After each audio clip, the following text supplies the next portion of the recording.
Judge Desmond Langford stood in handcuffs at a Tennessee gas station, surrounded by 3 officers. His expensive suit was dusty. One cop smirked. "Big mistake driving through our town. Boy, this is one of those black stories that reminds us how quickly power can shift. Real life stories do not always follow the script we expect. Stories like this one prove that touching stories can emerge from the darkest moments."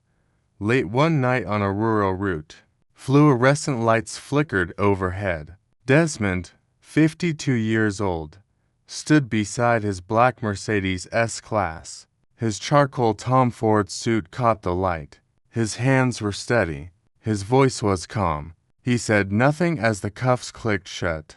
"Have you ever been so certain of your innocence that you stayed silent, knowing the truth would be louder than any defense you could offer?" Officer Vance Harlow approached with his hand near his weapon. 15 years on the force. Crew cut. 38 years old. His boots crunched on gravel. License and registration now. Desmond reached slowly into his jacket. He pulled out his wallet. His movements were deliberate. Every gesture telegraphed compliance. Harlow studied the license under his flashlight. Atlanta, long way from home. He looked up. "Step out of the vehicle." Desmond opened the door. He stood. He kept his hands visible. Officer Bryce Tanner circled the Mercedes with his flashlight. 29 years old. His body cam was off. The small red light that should have been blinking was dark. "Nice car," Tanner said. "How's a guy like you afford a ride like this?" Desmond did not answer. He watched. He calculated. Sergeant Nolan Kowalski pulled up in a third cruiser, 45 years old. Supervisor on scene. He stepped out and surveyed the situation. He did not ask questions. He did not de-escalate. "What do we have?" Kowalski asked. "Matches the description," Harlow said. "Description of what?" Desmond asked quietly. "Do not play dumb," Harlow said. "Robbery suspect. We got a call." Desmond's jaw tightened. "What robbery? When? Where?" Harlow ignored him. "Turn around.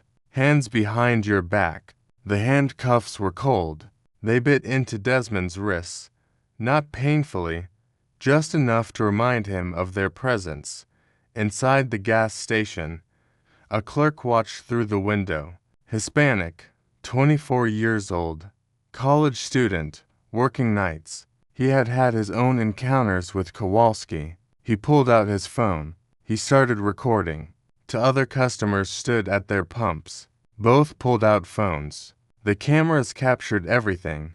Desmond's calm face, Harlow's aggressive stance, the way Tanner kept circling like a predator.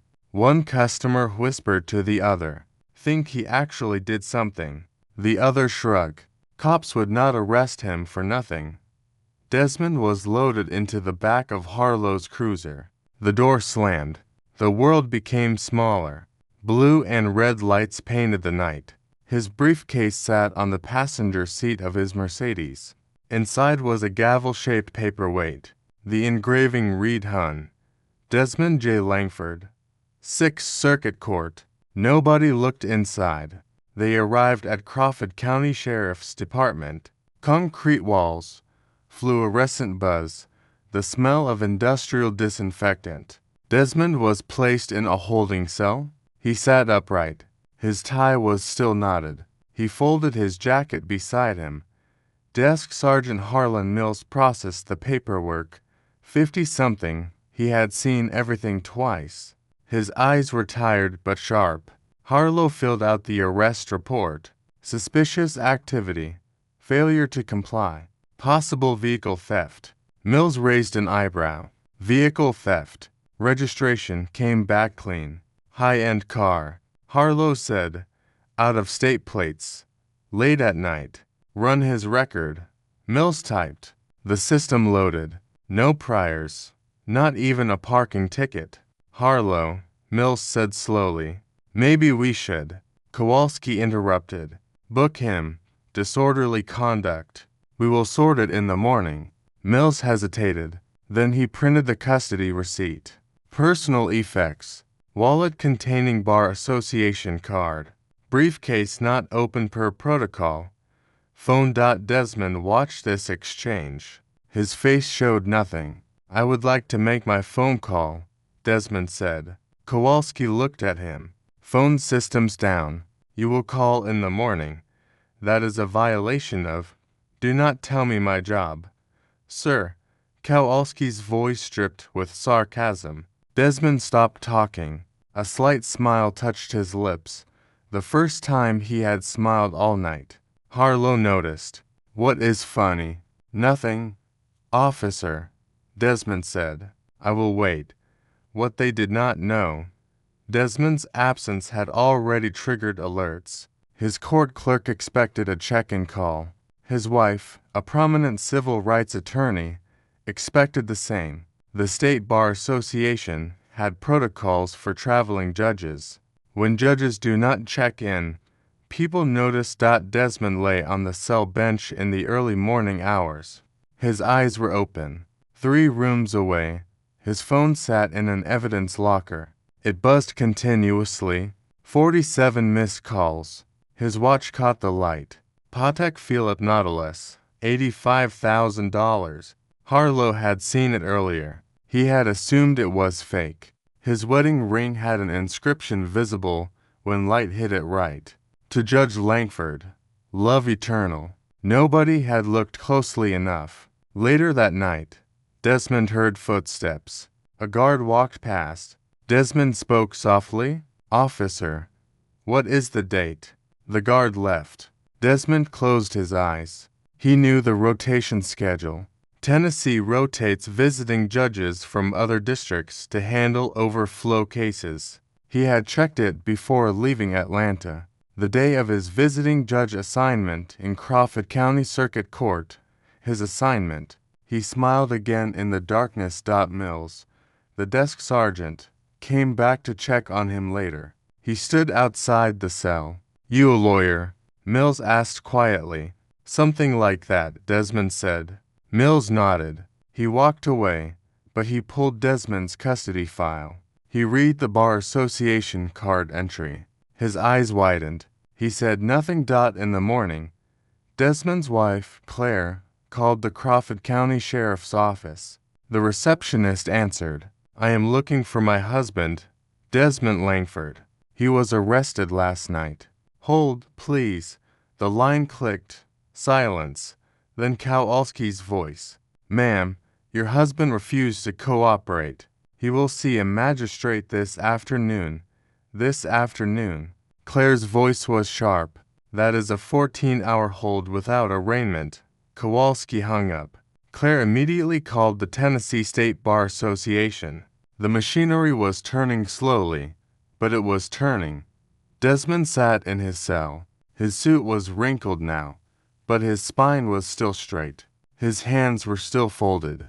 He was the calmest person in the building. Claire called the Tennessee State Bar Association. She spoke with Director Eleanor Carmichael. They are holding a judge, Claire said. Without cause, without his phone call, they do not even know who he is. Carmichael went silent. Then which judge? Desmond Langford. 6th Circuit. Oh, God. The Bar Association called the Tennessee Attorney General's office. Chief Judge Margaret Thorne learned her colleague was in custody.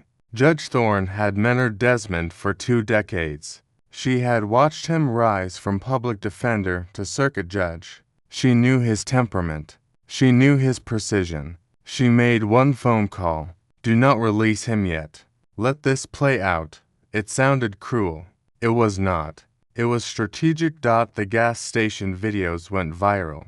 By mid-morning, hundreds of thousands of views.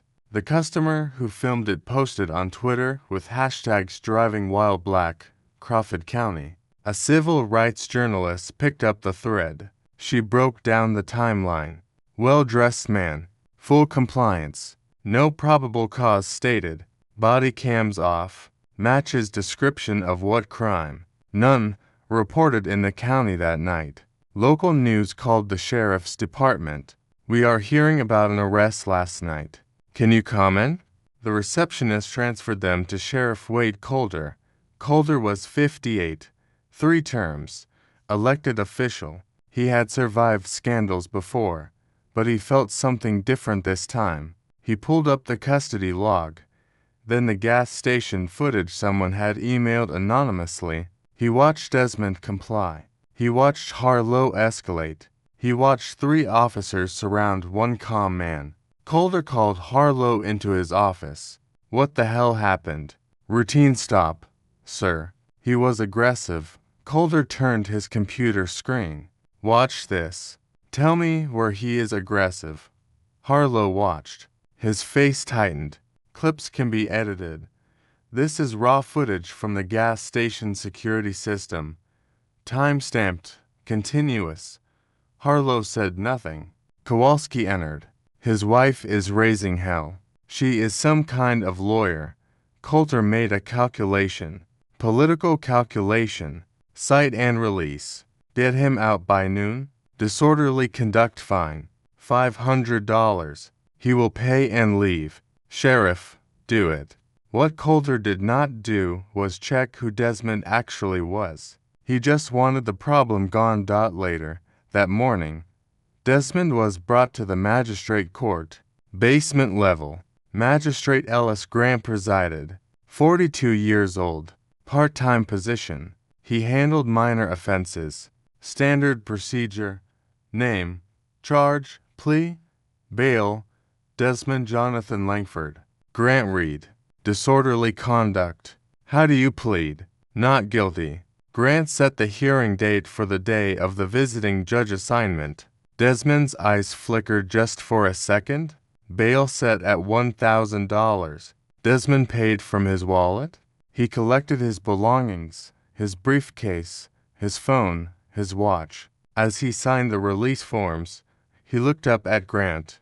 Judge Grant, are you familiar with Judicial Conduct Canon 3.2? Grant blinked. What? You will want to review it. Good day.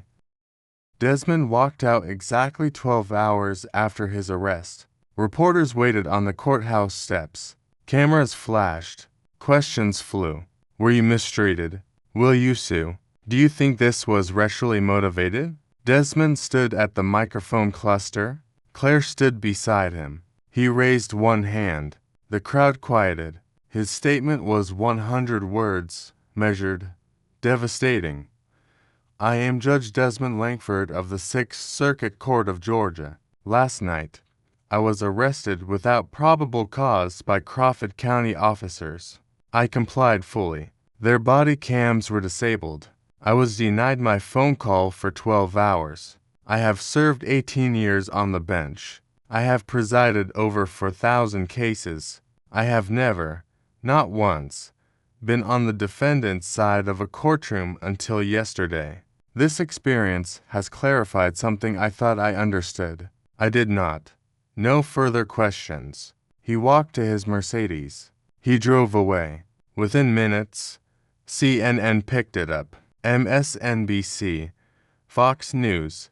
The headlines varied, but the shock was universal. Federal judge arrested at gas station. Judge held 12 hours without cause. Body cam footage missing in judge's arrest. Back at Crawford County Sheriff's Department, Calder watched the news. His face went pale. Get me everything, he told his assistant. Every report, every recording, every piece of paper. The Tennessee Bureau of Investigation opened an inquiry that afternoon. 2 investigators arrived at the station. We need the body cam footage from last night's arrest. Harlow sat across from them. Technical malfunction. All 3 cameras. Yes. Simultaneously. Yes. The lead investigator leaned forward. Officer Harlow, the statistical probability of 3 independent devices failing at the exact same moment is 0.003%. Would you like to revise your statement? Harlow said nothing. They pulled the jail security recordings. Audio from inside the station. One clip caught Kowalski talking to Harlow in the break room. You did not tell me he had Georgia plates with a government exemption sticker. So what? Plenty of state employees have those. Judges get those. Harlow. Judges, we did not know. The investigators listened. They made notes. They said nothing. The evidence was mounting. Gas station footage showed no disorderly conduct. Customer videos corroborated Desmond's compliance. Jail logs showed the phone system was operational. 3 other inmates made calls during Desmond's detention. Dispatch recording showed no robbery reported in Crawford County that night. The description was fabricated. Judge Evelyn Haskell, Crawford County Circuit Judge, called an emergency meeting with Sheriff Calder. Evelyn Haskell was 62. Tough, fair. She had served Crawford County for 20 years. Do you understand what you have done? Her voice was quiet. Dangerous quiet. It was a mistake, Calder said. We will apologize. It is not your apology to give. You arrested a federal circuit judge. The Sixth Circuit has jurisdiction over Tennessee. We did not know. That is worse. You arrested a man without probable cause. The fact that he is a judge just makes it impossible to sweep under the rug. Calder sat down heavily. What do we do? You wait. He scheduled his hearing for the day he was to serve as visiting judge. Do you know who the visiting judge is that day? Calder shook his head. Check the rotation. Calder pulled up the public schedule. His face went white. Visiting judge, Crawford County Circuit Court. Desmond J. Langford. Oh God? Yes, Haskell said. Oh God. What neither of them knew yet. The Sixth Circuit had launched a formal review of Crawford County's arrest patterns. Desmond's case was the catalyst, but data analysts were already pulling 5 years of records. Early findings showed a pattern. Black drivers arrested at 8.7 times the rate of others for suspicious activity. The numbers did not lie. Desmond spent the next 2 weeks preparing, not his defense, his prosecution. The day of the hearing arrived with clear skies. The Crawford County Circuit Courthouse was built in 1932. Stone steps, tall columns, the kind of building that was supposed to represent justice. By mid-morning, the gallery was packed. Media, civil rights observers, local citizens. Some came to support the officers. Most came to witness history. Harlow, Tanner, and Kowalski sat at the defendant's table. County Attorney Warren Pierce sat with them. He was 39, overwhelmed. He had been assigned this case days ago. He had spent those days trying to get the charges dismissed. His motions were denied by Judge Haskell, by the Attorney General's office, by everyone. Let it proceed, they all said. Pierce did not understand why until this moment. The bailiff entered. All rise. The room stood. The Honorable Judge Desmond J. Langford presiding. The door opened. Desmond entered in full judicial robes, black fabric, dignified. He walked with the same calm he had shown in handcuffs. His gavel, the one from his briefcase, rested on the bench. He sat. He arranged his papers. He looked up. Please be seated. The room sat. You could hear breathing. Desmond's voice was clear, steady. This is case number. The State of Tennessee versus Officers Vance Harlow, Bryce Tanner, and Sergeant Nolan Kowalski. Charges: deprivation of civil rights under color of law, false arrest, and falsification of police records. How do the defendants plead? Pierce stood. His hands shook. Your Honor, I move for your recusal. Motion denied. Your Honor, Counsel, Judicial Canon 3.2 allows a judge to preside when the judge is a witness to the facts, not merely a victim. I witnessed every moment of the events in question. I am uniquely qualified to hear this case. Your motion is denied. How do your clients plead? Pierce looked at the 3 officers. Harlow stared at the table. Tanner looked sick. Kowalski's jaw was clenched. Not guilty, Your Honor. Noted. Prosecution may present its opening statement. A prosecutor from the Attorney General's office stood. Claire Langford sat in the front row. She was not prosecuting. That would have been too much. But she was there. The prosecutor laid out the case. Wrongful arrest, civil rights violation, falsification of records. Then came the evidence. Exhibit A, gas station footage played on courtroom screens. High definition. Time-stamped. Every second documented. Desmond narrated his own arrest. His voice was clinical, detached. Note at timestamp. Officer Harlow approaches with hand on weapon. At next timestamp, I provide license and registration without hesitation.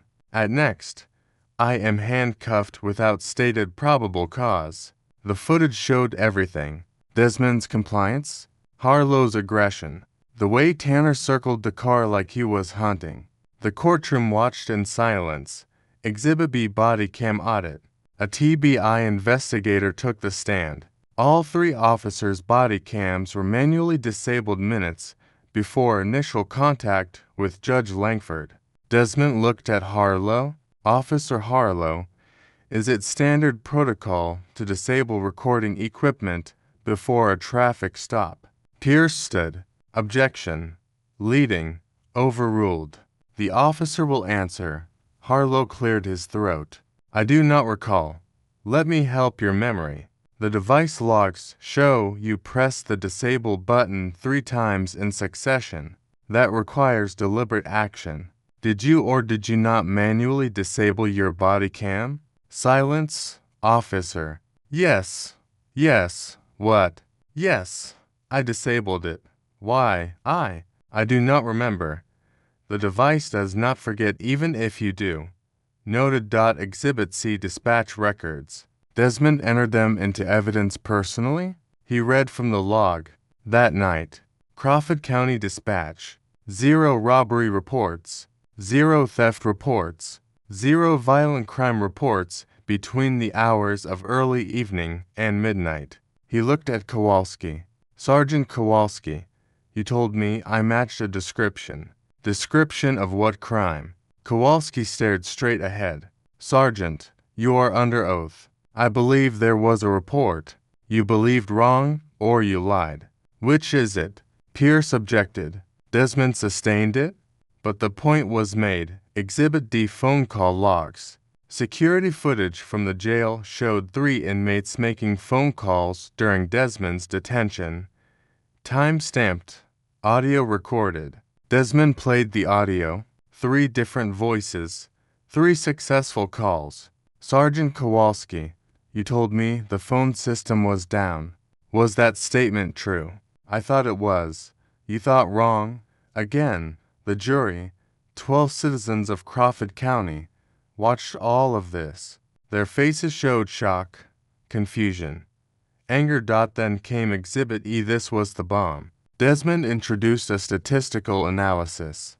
5 years of arrest data from Crawford County conducted by the 6th Circuit's data team.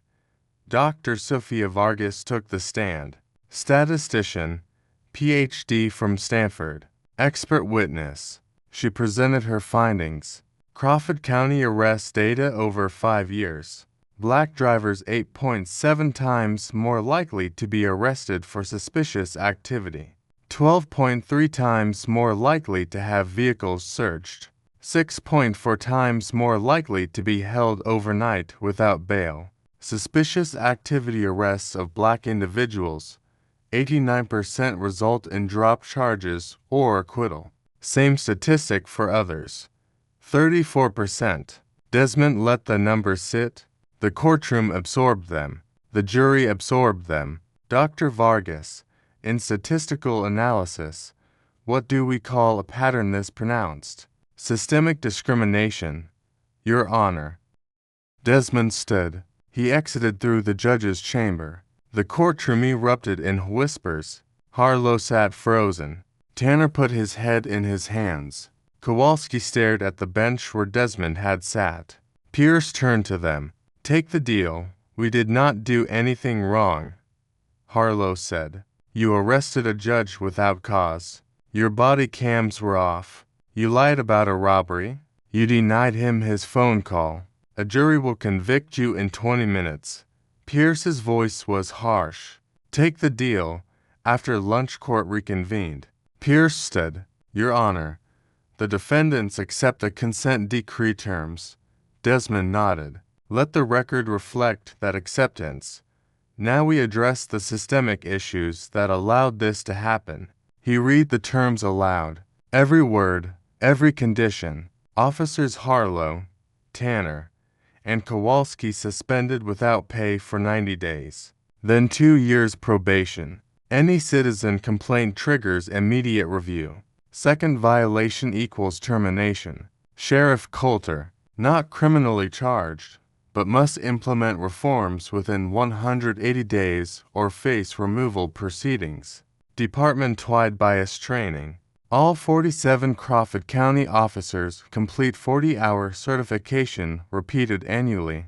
Body cam mandate cannot be disabled manually. Automatic activation when patrol car leaves station. Footage cloud stored immediately. Traffic stop data collection. Race. Reason for stop. Duration. Search conducted. Arrests made. Quarterly public reporting. The courtroom listened to every word. When Desmond finished, he looked at the 3 officers one final time. This consent decree is not punishment.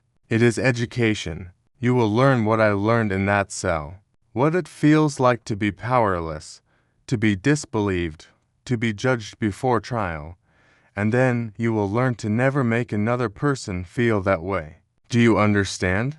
All 3 nodded. Verbally, please. Yes, Your Honor, they said in unison. This court is adjourned. The gavel struck. Desmond stood. He exited. The room remained silent for 10 full seconds after he left. Then chaos. Reporters rushed out. Observers talked over each other. The jury filed out looking shaken. Pierce packed his briefcase. He looked at the 3 officers. You just witnessed the most merciful verdict you will ever receive. Do not waste it. He left them sitting there. Days after the hearing, the Crawford County Commission held an emergency meeting. Desmond attended? Not as a judge, as an expert witness. The commission chamber was full. County commissioners, Sheriff Coulter, community members, media. Commission Chairman Lau Porter called the meeting to order. 65 years old. Farmer. 3 decades in local government. We are here to discuss the consent decree and its implementation. Judge Langford has agreed to present a framework. Desmond stood. He carried a bound document, 47 pages, charts, data, policy recommendations. Crawford County Policing Reform Framework, he said simply. He distributed copies. Then he began. I am going to present 5 structural reforms. These are not suggestions. Under the consent decree, failure to implement within 180 days triggers state intervention. Let us begin. Reform 1. Civilian Review Board, 9 members, county residents, 3-year terms, reviews all use of force incidents and citizen complaints. 3 seats reserved for Black community members to ensure diverse perspective. Commissioner Leila Vargas raised her hand. Who appoints them? The commission appoints 6. Community organizations nominate and elect 3. This prevents political capture. What is their authority? They can recommend discipline or training or policy changes. Sheriff must respond in writing within 30 days. If sheriff rejects recommendations, they can appeal to the state. Coulter shifted in his seat. He did not like this, but he said nothing. Reform 2. Early Warning System. Desmond pulled up a slide. Software Interface Data Fields. This system tracks officer behavior patterns, excessive force complaints, dismissed charges, citizen complaints, body cam malfunctions. Officers flagged after 3 incidents in 12 months trigger mandatory review. What kind of review? Porter asked. Psychological evaluation, retraining, possible reassignment. The goal is not punishment. It is intervention before patterns become tragedies. Sheriff Coulter spoke for the first time. Judge Langford, with respect, this will create a culture of fear. Officers will not want to do their jobs. Desmond turned to him. Sheriff, officers who do their jobs correctly have nothing to fear from documentation. Officers who abuse their authority should fear documentation. That is the point. The room went quiet. Desmond continued. The data shows which officers generate complaints and which do not. Some officers work 30 years without a single excessive force complaint. Others generate 5 in 3 years. This system identifies the difference. Reform 3. Community Liaison Program. Every officer spends 8 hours monthly at community centers, schools, local events, not in uniform, not on duty, building relationships, not just enforcing. Deputy Chief Garrett Morrison spoke up. That is 64 hours per officer annually. We do not have the staffing. Then hire more officers or accept that policing is not just response. It is prevention. It is trust. Budget accordingly. Desmond showed data from other departments that implemented similar programs. Crime rates decreased. Community satisfaction increased. Officer retention improved. When people know their officers as humans, not just badges, cooperation increases, tips increase, de-escalation becomes easier. Reform 4. Financial accountability. This was the piece that made commissioners nervous. Crawford County will pay a $250,000 settlement. I am donating it to Tennessee Legal Aid Society. But more important, your insurance premiums will increase due to this violation that hits the budget. That forces accountability. Porter frowned. Judge, we are a small county. Budget increases hurt services, then do not violate civil rights. Insurance companies are excellent at risk assessment. They are telling you this behavior is expensive. Listen, Desmond showed the math. Average settlement for civil rights violations $1.2 million. Training and prevention costs $80,000 annually. Prevention is cheaper than lawsuits every time. Reform 5. Mandatory reporting. Traffic stop data goes public quarterly. Race, reason, duration. Search, arrest. No exceptions. Transparency creates accountability. He showed Crawford County's current numbers. 8.7 times, 12.3 times, 6.4 times. These numbers are shameful. Publishing them quarterly will force improvement because nobody wants to explain why the disparity persists. Commissioner Vargas asked the hard question. Judge Langford, do you believe our officers are racist? Desmond paused. The room held its breath. I believe they operate in a system with racial disparities. Whether that is explicit bias, implicit bias, or structural incentives does not change the outcome. Black drivers are arrested more often for the same behaviors. That is what the data shows. These reforms address the system, not individual souls. It was a careful answer. True, measured. The commission voted 7-2. The framework passed. Coulter looked at Desmond. When do we start? Tomorrow. 1 week later, Desmond received a call from Magistrate Ellis Grant, the man who had arraigned him. Judge Langford, I need to speak with you. They met at a coffee shop outside Crawford County. Neutral ground. Grant looked tired, ashamed. I should have known, Grant said. When you asked about Canon 3.2, I should have looked closer, asked more questions. I just processed you like everyone else. Desmond sipped his coffee. That is exactly the problem. Judge Grant, you processed me like everyone else, but I was not everyone else. I was someone whose rights were violated, and you missed it." Grant nodded. "The Judicial Commission reprimanded me. Formal reprimand. 20 hours continuing education on constitutional rights." "Good. That is it. Just good." Desmond leaned forward. "Judge Grant, you had one job that day. Protect my rights. You failed. Not because you are malicious, because you are complacent. The system runs on complacency. The reprimand is fair. Learn from it." Grant left, looking smaller than when he arrived. Desmond stayed. He ordered another coffee. Claire called. "How did it go?" He apologized. "Did you accept?" "I acknowledged it. Acceptance implies forgiveness." "I am not there yet." Claire understood. "The data report comes out next month. Are you ready?" "Yes." The Tennessee Bureau of Investigation completed its review. The findings were released to the public. Crawford County Sheriff's Department pattern of discriminatory enforcement, insufficient oversight, inadequate training, systemic failures at multiple levels. Recommendations aligned perfectly with Desmond's framework.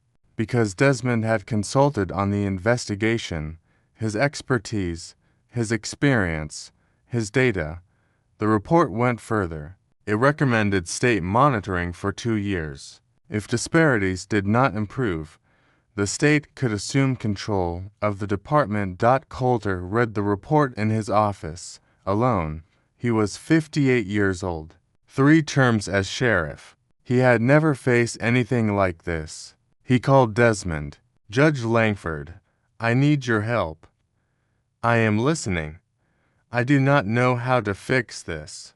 The report, the numbers. "I have been sheriff for 12 years. This happened on my watch." Desmond was quiet for a moment. "Sheriff, awareness is the first step. You are aware now. Implement the reforms. Actually implement them. Not for compliance, for change. Will you help? I will monitor. I will advise. But this is your department. You fix it." Coulter took a breath. "Okay." Weeks after implementation, the first quarterly report was released. Traffic stops of black drivers decreased 42%. Suspicious activity arrests decreased 59%. The numbers were moving slowly but moving. The Civilian Review Board held its first meeting, heard 4 cases, found in favor of officers in 3 cases, against in 1. The one case where they found against the officer, excessive force during a wellness check. Officer was suspended for 30 days, retrained, reassigned to desk duty for 6 months. The officer complained. He appealed. The state upheld the decision. The system was working. Desmond received letters, hundreds of them, from people who had been arrested in Crawford County, from people across Tennessee, from across the country. One letter stood out from a mother in Memphis. Her son had been arrested 5 times for suspicious activity. Never charged, never convicted, just arrested? "Thank you for showing that the system can change. My son is afraid of police. Maybe now he will not have to be." Desmond kept that letter in his desk drawer. Harlow resigned for months after the hearing. He could not handle the scrutiny, the oversight, the knowledge that every action was documented and reviewed. He moved to private security. He could not work in law enforcement again. The consent decree followed him. Tanner stayed. He completed the bias training. He met with community members. He slowly, painfully began to understand what he had done. 1 year later, Tanner would become the department's community liaison coordinator. The transformation surprised everyone, including himself. Kowalski took early retirement. He was 46, 22 years on the force. He left quietly. Sheriff Coulter ran for re-election. His opponent used the incident against him, called him weak, said he had caved to outside pressure. Coulter won by 3 points. Narrow victory, but he won on a platform of reform. On election night, He called Desmond. "I did not think I would make it." "You earned it," Desmond said. "Do not waste it." "I will not." The reforms took root. The Civilian Review Board became a model. Other Tennessee counties requested the framework. Coulter presented at a state law enforcement conference. The body cam system worked flawlessly. Cloud storage meant no more convenient malfunctions. Officers complained at first. Then they realized the cameras protected them, too. When complaints were false, the footage proved it. The early warning system flagged 6 officers in the first year. 3 were retrained successfully. 2 were reassigned. 1 was terminated for repeated violations. The traffic stop data told the story. Year 1 8.7 times disparity. Year 2 4.1 times. Still too high but improving. Desmond presented the data at the National Judicial Conference. 1,200 judges attended. They listened. "Data does not lie," Desmond said. 8.7 times. That number should haunt every person who says discrimination is rare or exaggerated. A judge from Alabama asked, "What if the data is explained by crime rates in different communities?" Desmond was ready. "We controlled for that. We controlled for time of day, location, officer assignment, and reported crime rates. The disparity persists. Next question." The room went silent. Desmond continued, "I did not want money. I wanted a mirror. I wanted these officers in this county to see themselves as I saw them that night. Data is that mirror. It reflects what we would rather not see." The conference gave him a standing ovation, not because they agreed with everything, because he had forced them to look at something they had been avoiding. Desmond appeared on 60 Minutes. The segment aired with millions of viewers. The interviewer asked the key question, "Judge Langford, did you ever consider physical resistance or legal aggression? Suing for millions?" Desmond's answer became the most quoted part of the interview. "Violence would have confirmed their bias. A cash settlement would have enriched me, but changed nothing. I wanted structural change. I wanted policy. I wanted data collection that outlasts me. Protections that help people I will never meet. Accountability systems that function when cameras are not watching.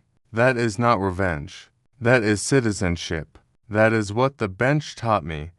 The clip went viral, with millions of views across platforms. Desmond received an invitation from the Tennessee State Legislature. They were considering a statewide body cam mandate. He testified. He brought his data. He brought his story. He brought his calm, devastating logic. The bill passed overwhelmingly. The governor signed it. Desmond stood behind her at the signing ceremony. "This is Langford's law," the governor said. Desmond shook his head in the photo. He did not want his name on it, but the name stuck. Law schools added his case to their curricula. Over 200 schools.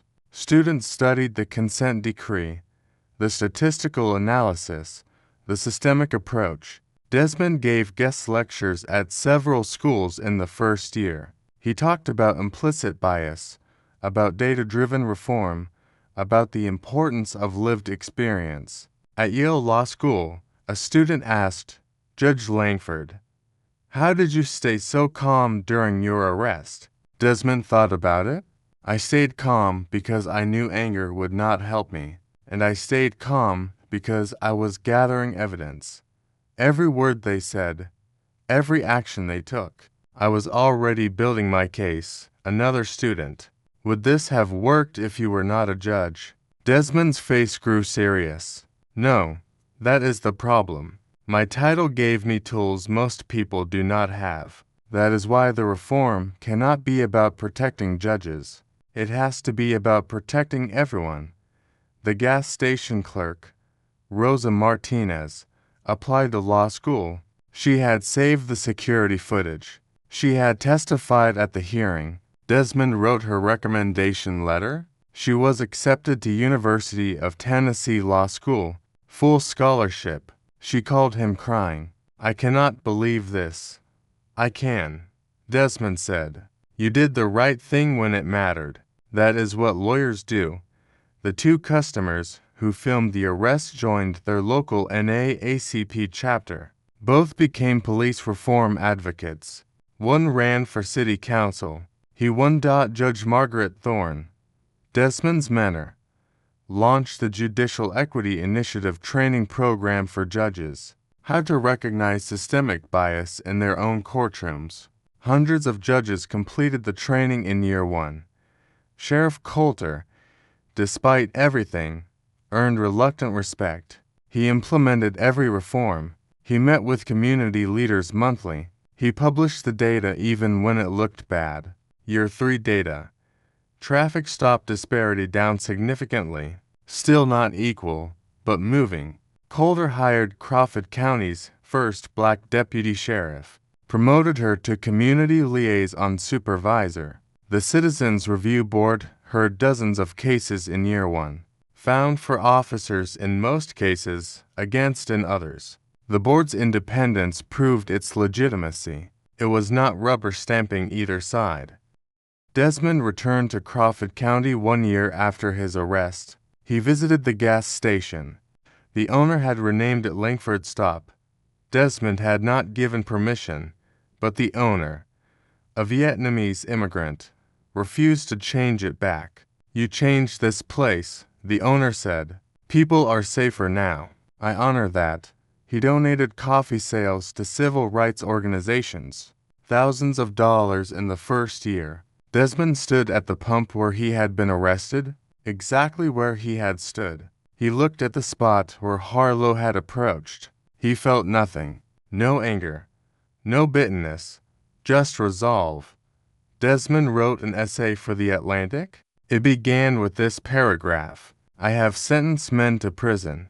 I have upheld constitutional rights against government intrusion. I have written judicial opinions that create precedent for decades, but I have never felt the weight of injustice until I carried it in handcuffs.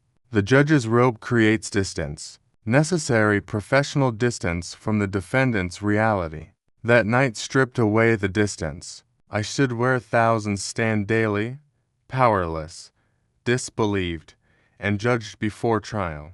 The difference: I had tools to fight back. Most do not. Reform must be the bridge. The essay went viral, with millions of reads in the first week. Desmond continued his work. He testified before Congress on police reform legislation. He consulted with multiple cities on implementing civilian review boards. The Langford Fellowship was established at University of Tennessee. Dozens of young black law students received full scholarships annually. Desmond mentored each one personally. One fellow asked him, "Do you regret driving through Crawford County that night?" Desmond smiled. "I regret that it happened. I do not regret what came from it." The phrase Langford Standard entered the reform lexicon. Data-driven police accountability. Other Tennessee counties adopted similar frameworks voluntarily. Multiple counties, Georgia, Alabama, and Kentucky, requested Desmond's framework.